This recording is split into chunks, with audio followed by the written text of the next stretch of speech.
நம்ம கேட்கறதெல்லாம் கடவுள் கொடுக்க மாட்டாரு அப்படின்னு நினைக்கிறோம்ல. ஆக்சுவலி நம்ம கேட்கறத அப்படியே கடவுள் கொடுத்துருவாரு. ஆனால் அது கொடுத்ததுக்கு அப்புறம் கூட நம்ம டிசப்பாயின்மெண்ட் ஆகிற மாதிரி சில டைம் இல்லை, நிறைய டைம் ஆகிடும். இந்த கதையில் எக்ஸ்பிளைன் பண்ணுறேன். ஒரு காடில் 3 மரம், பெரிய மரம், அதுவும் பிரான்ச்லாம் இல்லாமல் அப்படியே ஸ்ட்ரெயிட்டாக உலக்க மாதிரி, ஆனால் நல்ல பெரிய உலக்க மாதிரி மரம். அது மெச்சூர் ஆயிடுச்சு. நெக்ஸ்ட் அந்த வெட்டுற ஸ்டேஜுக்கு வந்துருச்சு. அந்த 3 மரமும் என்ன ஆகணும் அப்படின்னு பேசிக்குதுங்களாம். ஒரு மரம் சொல்லுதான், நான் ராஜா, மந்திரி, படை இதெல்லாம் போற படகாகணும்னு ஆசைப்படுறேன் அப்படின்னு சொல்லுதான். அடுத்த மரம் சொல்லுதான், நான் ராணி வச்சிருக்கிற வைரம், வைடூரியம், அந்த ப்ரெஷியஸ் ஜுவல்ஸ் அதெல்லாம் வைக்கிற ஒரு செஸ்ட், ட்ரெஷர் செஸ்ட் ஆவேன் அப்படின்னு சொல்லுதான். 3வது மரம் சொல்லுதான், இதெல்லாம் என்ன உங்க ஆசை, நான் ஃபியூச்சர், ராஜாங்கத்தோட ஃபியூச்சர், அரசகுமாரர், பிரின்ஸ் பிறந்து படுக்கிற தொட்டிலா நான் ஆக போறேன் அப்படின்னு 3ம் அதோட மேனிஃபெஸ்டேஷனை சொல்லுதான். அன்னைக்கு சாயந்தரமே ஒரு உட்கட்டரும் அவரோட பையனும் பார்த்துட்டு, டே என்ன மரண்டா இது 3ம், ஒரு மரத்தை வெட்டினா ஒரு வருஷத்துக்கு நம்ம விறகுக்கு ஆளாச்சுன்னு சொல்லிட்டு 3 மரத்தையும் வெட்டி சந்தோஷமா எடுத்துட்டு போறாங்க. வீட்டுக்கு போன உடனே அந்த பையனோட ஒய்ஃப், அப்பதான் கல்யாணம் ஆகி அவங்க பிரெக்னெண்டா இருப்பாங்க.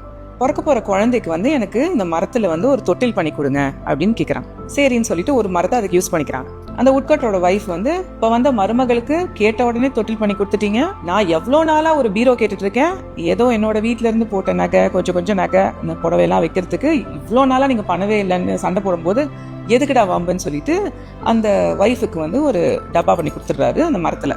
அப்புறம் அந்த பையன் சொல்வானா, அப்பா நம்ம இந்த கிராமத்துல, இந்த ஊர்ல நம்ம விற்கிறத விட ஆறு கடந்து போய் அங்க பெரிய ஊர் இருக்கு, அங்க போய் வித்தா நம்மளுக்கு லாபம் நிறைய வரணும்னே. ஆமாண்டா மகனே, நீ சொல்றது கரெக்ட்னு சொல்லி ஒரு சின்ன படகு பண்ணிடுறாங்க. ஒரு நாள் நைட் என்ன ஆகுது, திடீர்னு மழையில தட்டுறாங்க யாரோ. போய் பார்த்தா அந்த ஊர் ராஜா, அவங்க மனைவி, குழந்தை, மினிஸ்டரு, அப்புறம் கூட பாதுகாக்கிறதுக்கு 2 பேர் எல்லாம் நிக்கிறாங்க. என்னன்னா எதிரி நாடு படை சூழ்ந்துருச்சு. அவங்க தப்பிக்கிறது முடியாததுனால பக்கத்துல இருக்கிற நெய்பரிங் நாட்டுக்கு போய் ஹெல்ப் கேட்கணும். நானும் மந்திரிலாம் போயிட்டு வந்துடுறேன், என்னோட ராணி குழந்தை இன்னைக்கு நைட் இங்க இருக்கட்டும்னு ஹெல்ப் கேட்கிறாரு ராஜா. சரின்னு சொல்லிட்டு அந்த குழந்தைய இந்த புதுசா பண்ணி வச்சிருந்த இந்த தொட்டில போடுறாங்க. அத ராணியோட ட்ரெஸ், ராணியோட நகையெல்லாம் அந்த வச்சிருந்த பீரோ பாக்ஸ்ல வைக்கிறாங்க. இந்த ராஜாவும் மந்திரியும் எனக்கு படகு வேணும்பான்னு சொன்னோன்னே, எங்க கிட்ட இருக்கு ராஜான்னு சொல்லி இவங்க பண்ணின படகுல ராஜா பக்கத்து நெய்பரிங் நாட்டுக்கு போறாரு. இந்த 3 மரமும் மேனிஃபெஸ்ட் பண்ணது நடந்துருச்சா? ஆனா அவங்க நினைச்சது வேற மாதிரி, நடந்தது வேற மாதிரி. நம்மளாம் என்ன பண்றோம் தெரியுமா, கடவுளுக்கே கன்சல்டன்ட்.